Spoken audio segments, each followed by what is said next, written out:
Shalom adik-adik semua yang ada di rumah yang siap untuk memuji muliakan nama Tuhan hari ini. Kakak percaya adik-adik semua sudah standby di rumah, duduk dengan tenang dan tertib. Tidak ada lagi yang jalan-jalan, tidak ada lagi yang masih nonton mungkin yang lain atau masih makan. Tapi semuanya sudah siap untuk memulai ibadah kita hari ini. Kak Lasma mau tanya nih, siapa sih penasihat ajaib kita? Ada yang bisa jawab? Wah, Kak Lasma percaya adik-adik, walaupun Kak Lasma tidak mendengar adik-adik menjawab, menyebutkannya, tapi pasti ada di antara semua adik-adik yang ada di rumah menjawab pertanyaan kakak. Hari ini kebenaran firman Tuhan akan dibawakan oleh Kak Paskah, jauh-jauh dari Bali loh.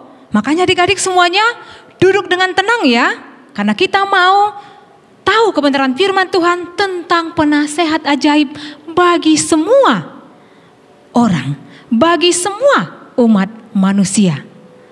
Dan hari ini doa pembukaan akan dibawakan oleh teman kalian.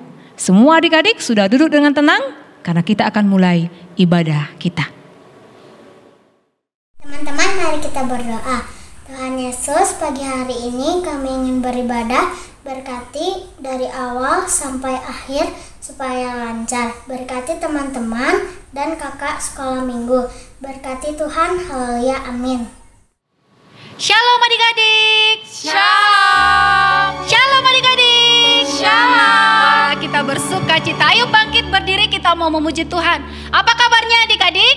Bersama Yesus, dahsyat, luar biasa. Yes, yes, yes.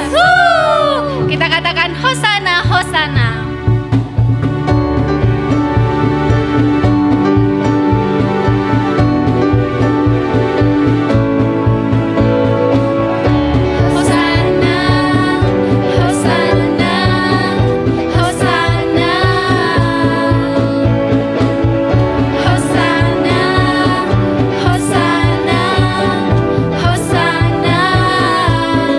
Yesusku tak berubah.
Jangan.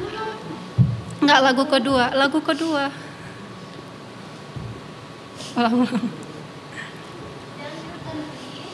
Oke, lagu kedua ya. Adik-adik masih semangat memuji Tuhan? Masih dong. Kita katakan kling-klang lonceng Natal.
Adik-adik, kakak persilakan untuk duduk kembali. Kita mau mendengarkan firman Tuhan. Kita katakan, ku ingin dengar cerita tentang kebaikan Tuhan di dalam hidup kita.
memuji Tuhan, kita katakan kling klang lonceng Natal.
Adik-adik, kakak persilakan untuk duduk kembali. Kita mau mendengarkan firman Tuhan. Kita katakan, ku ingin dengar cerita.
Walaupun kita beribadah dari rumah, tetapi kita bisa tetap bersukacita. Amin.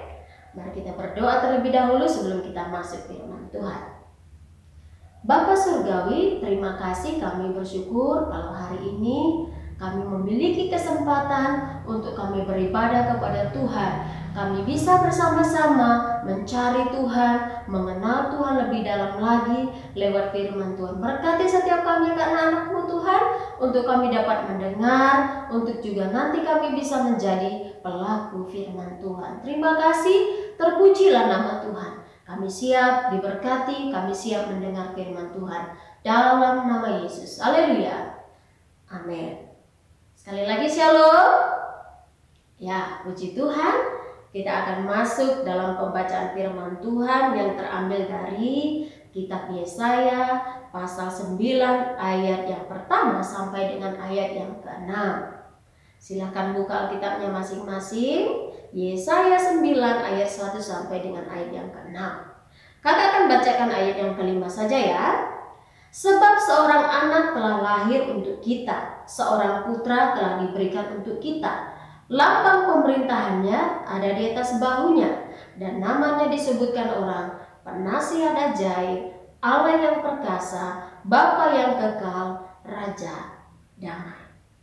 Nah, adik-adik, ini nubuatan Nabi Yesaya tentang kelahiran Tuhan kita Yesus Kristus. Lalu ada 4 sebutan yang ditujukan kepada Yesus, yang diberikan kepada Yesus, yaitu tadi apa? Penasihat Ajaib, Allah yang perkasa, Bapa yang kekal, dan Raja damai. Kita akan belajar ya. Kita mau lihat yang pertama, sebutan yang pertama adalah penasihat ajaib. Kenapa Yesus disebut penasihat ajaib? Karena Yesus adalah pemberi hikmat yang sempurna sesuai dengan rencananya. Perkataan Yesus memiliki kuasa mengubah orang-orang. Perkataan Yesus punya kuasa untuk melakukan perkara-perkara besar. Ya, adik-adik, berbicara nasihat Tuhan, nasihat Yesus, atau Kak, gimana sih kita bisa tahu bahwa kita sedang dinasihati oleh Tuhan? Pastinya dari firman Tuhan. Adik-adik, kita semua punya Alkitab ya. Dari firman Tuhanlah kita tahu nasihat Tuhan. Jadi kita harus belajar banyak tentang firman Tuhan. Nah, nasihat apa saja yang kita bisa dapatkan dari Tuhan? Kakak hanya memberikan beberapa contoh ya. Misalnya nasihat tentang memaafkan. Ya, kalau orang-orang bilang kalau dia buat 1-2 kali, saya masih bisa memaafkan. Tapi kalau sudah 3, 4, 5 kali, saya tidak bisa memaafkan, Kak. Susah. Dia terlalu jahat misalnya ya. Tapi apa kata firman Tuhan? Apa nasihat Tuhan? Bahwa kita harus memaafkan teman kita, orang yang bersalah kepada kita terus menerus. Bukan hanya 2-3 kali adik-adik ya. Ada lagunya ya. Lagu kita ya. Tapi 70 kali 7 kali di dalam sehari kita memaafkan orang yang bersalah terus menerus. Jadi sangat berbeda nasihat dunia dengan nasihat Tuhan. Nasihat Tuhan melebihi nasihat manusia. Lalu apa lagi? Contoh yang lain, misalnya dari Filipi 4 ayat 4 tentang bersukacita. Nah, adik-adik, sekarang ini kan lagi pandemi. Sekolah masih dari rumah, beribadah masih dari rumah. Kadang-kadang bosan, sudah kangen teman-teman gitu ya. Tapi firman Tuhan mengajak kita walaupun keadaannya seperti itu, kita tetap bersukacita. Beribadah bersukacita, belajar juga dengan sukacita. Mungkin tidak mudah ya adik-adik ya, tapi kita belajar karena Tuhan pasti sanggup. Dia bisa memberi kita kemampuan untuk melakukan firman-Nya. Asal saja kita mau taat untuk menaati apa yang menjadi nasihat Tuhan. Ya. Yang kedua adik-adik, sebutan yang kedua adalah Allah yang perkasa. Dia adalah Allah yang hebat, Allah yang kuat, seperti pahlawan. Biasanya kalau dibilang gagah perkasa itu pahlawan ya, tapi Tuhan melebihi pahlawan ya, karena dia adalah sang penguasa. Dari mana kita bisa melihat keperkasaan Tuhan? Dari mana adik-adik? Dari ciptaannya ya. Kalau kita melihat dari Kejadian pasal 1, bagaimana Allah menciptakan langit, bumi beserta dengan segala isinya. Ya, kita bisa menikmati alam ciptaan Tuhan. Ya, ada pemandangan indah, ada langit, bumi, ada gelap, terang, ada hujan, ada siang. Lalu kita bisa menikmati ada buah-buahan, sayur-sayuran, bisa melihat bunga-bunga yang indah, ada burung-burung di udara, ada ikan-ikan di laut. Wow, luar biasa adik-adik. Bagaimana karya Tuhan? Dia menciptakan itu semuanya dengan firman-Nya. Tuhan bilang, jadilah terang. Terang itu jadi. Jadi tumbuh-tumbuhan. Tumbuh-tumbuhan itu jadi. Luar biasa ya. Dan istimewanya bagaimana Tuhan menciptakan manusia. Adik-adik dan kakak, kita sebagai manusia diciptakan oleh Tuhan serupa segambar dengan dirinya. Ya, tidak ada yang sama adik-adik. Semuanya kita berbeda. Artinya apa? Kita istimewa. Dia jadikan kita istimewa. Nah, adik-adik, ada orang-orang yang hebat, manusia yang hebat, ya. Kita kenal misalnya Pak Thomas Alva Edison, dia yang menciptakan lampu ya. Jadi hari ini kita bisa menikmati cahaya lampu, ya. Dia yang menemukan. Lalu ada namanya Ibu Teresia. Dia adalah seorang ibu yang sangat baik. Dia memiliki belas kasihan yang sangat tinggi kepada orang-orang yang sedang sakit kusta, orang-orang yang sengsara. Dia bantu. Lalu ada orang-orang hebat yang lain di bidang yang lain, misalnya ada di musik, ada di masak-memasak, ada di bagian teknologi misalnya, HP yang makin hari makin canggih, lalu misalnya di bagian bangunan, arsitek, dan banyak bidang yang lain di mana orang-orang itu hebat. Tapi kakak percaya bahwa kehebatannya, kemampuannya untuk berkarya, untuk menciptakan sesuatu, itu berasal dari Tuhan. Itu berasal dari Tuhan. Kenapa? Karena manusia diciptakan oleh Tuhan. Kita semua diciptakan oleh Tuhan. Artinya kemampuan kita, kepintaran kita adalah anugerah Tuhan, berasal dari Tuhan. Lalu hal apa lagi yang kita bisa lihat keperkasaan Allah kita? Dari mana kita bisa melihat bahwa Allah kita itu adalah Allah yang perkasa? Nah adik-adik, ingat cerita di dalam Markus ya, Markus pasal 4 tentang murid-murid Yesus yang sedang ada dalam perahu. Mereka ingin pergi ke seberang bersama dengan Yesus, tapi pada waktu itu Yesus lagi tidur. Di tengah perjalanan mereka, tiba-tiba angin taufan datang. Air sudah masuk dalam perahu. Mereka begitu ketakutan. Dan mereka membangunkan Yesus. Yesus, guru bangun. Kita lagi celaka. Mereka ketakutan adik-adik ya. Tetapi Yesus datang dan menghardik angin itu. Angin itu menjadi tenang. Danau itu menjadi tenang. Allah tunduk kepada Yesus. Sakit penyakit juga tunduk kepada Yesus. Ada banyak orang yang disembuhkan oleh Yesus di dalam pelayanannya selama dia ada di dalam dunia. Orang mati juga dia bisa bangkitkan. Jadi betapa luar biasanya, betapa Allah kita itu adalah Allah yang perkasa. Dia bisa menciptakan alam semesta tunduk kepadanya, sakit penyakit tunduk kepadanya, dan dia bisa lakukan banyak perkara-perkara yang besar. Kita masuk yang ketiga. Sebutan yang ketiga adalah Bapa yang kekal. Bapa yang kekal, Dia adalah Bapa yang sangat mengasihi kita. Dia memelihara hidup kita. Dia menjaga kita dimanapun kita berada. Ia tidak pernah meninggalkan kita. Bahkan kalaupun kita jatuh dalam dosa, Dia tidak membuang kita. Dia adalah pemilik hidup kita.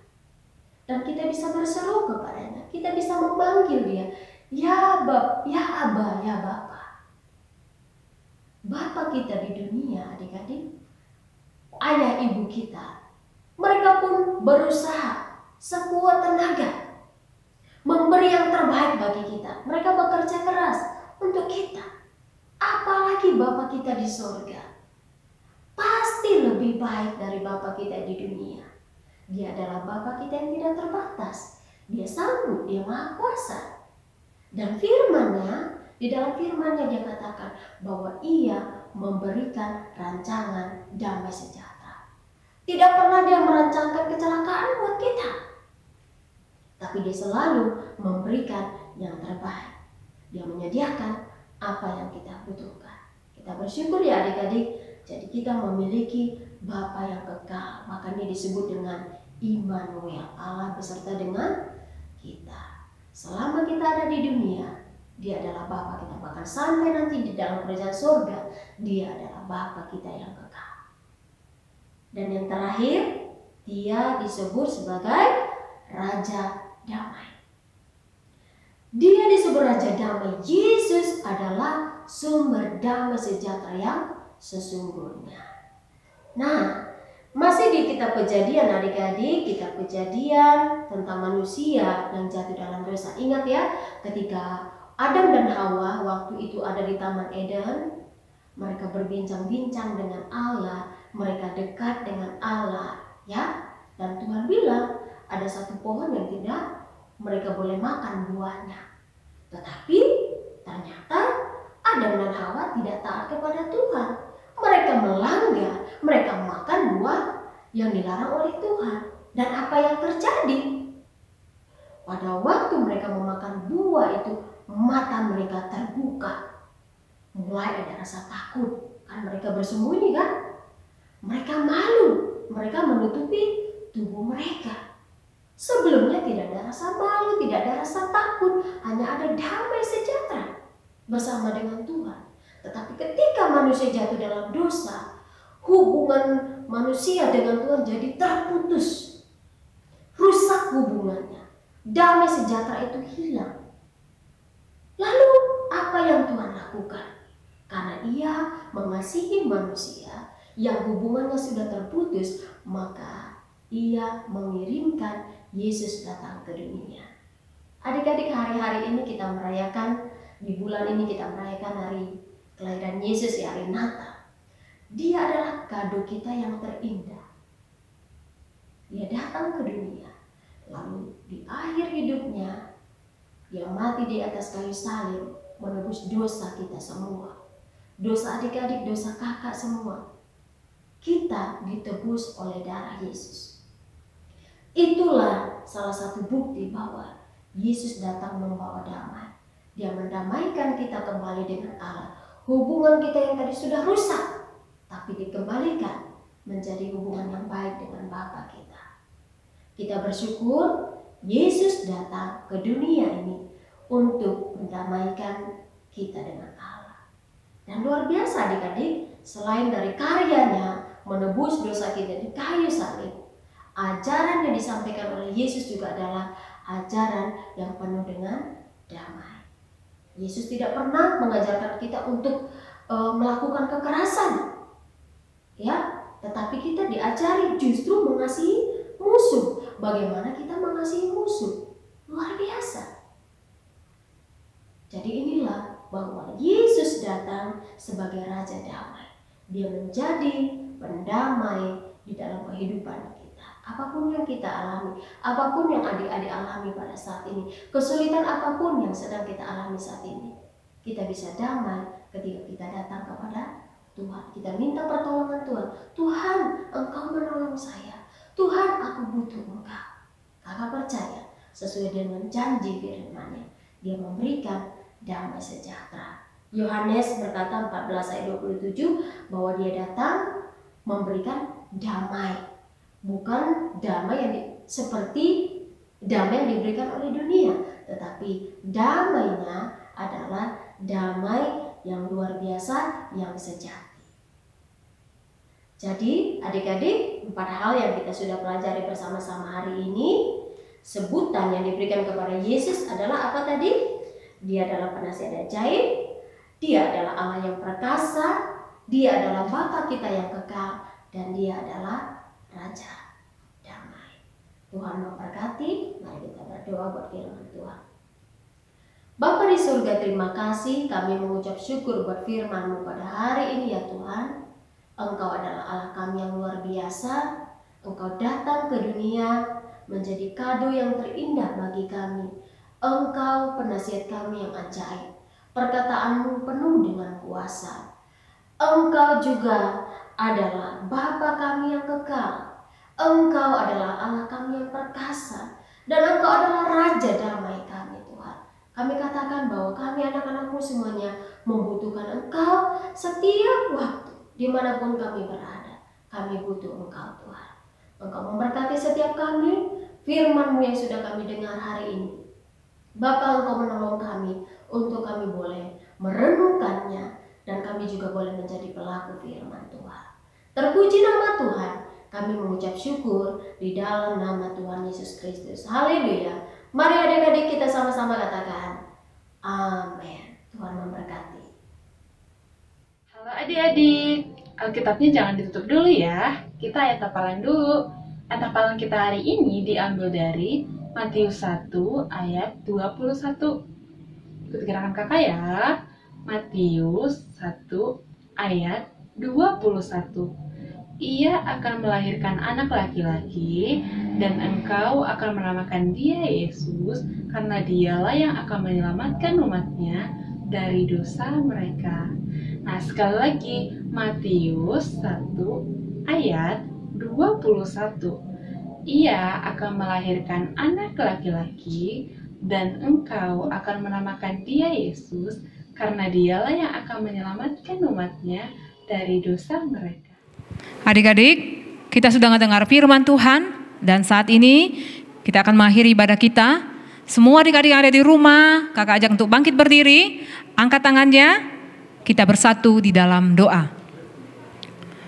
Tuhan, terima kasih hari ini kami boleh bersuka cita memuliakan nama Tuhan. Kami boleh beribadah di tempat kami masing-masing, dan kami percaya Engkaulah Tuhan yang menjadi penasehat ajaib dalam kehidupan kami. Terima kasih buat firman Tuhan. Terima kasih buat semua kakak sekolah minggu yang melayani hari ini. Kami berdoa di dalam nama Tuhan Yesus Kristus. Kami akhiri ibadah kami, dan kami menerima berkat daripada Tuhan. Kasih setia Tuhan menyertai kehidupan kami. Haleluya. Amin. Adik-adik yang kakak kasihi, kita akan bertemu minggu depan dalam suasana Natal juga. Dan kakak percaya semua adik-adik yang ada di rumah tetap semangat dan tetap sehat, dan jaga protokol kesehatan ya.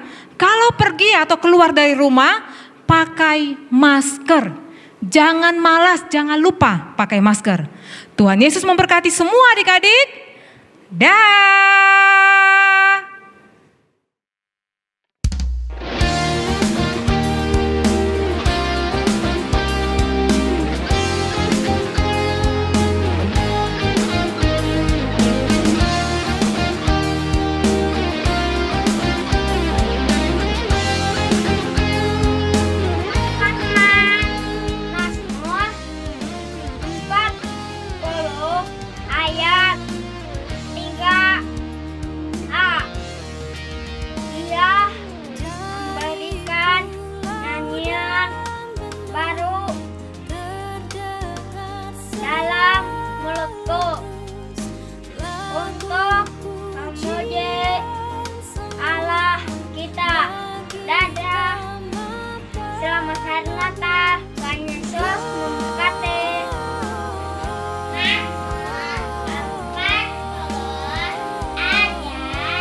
ayat 3a. Ia memberikan nyanyian baru dalam mulutku untuk memuji Allah kita.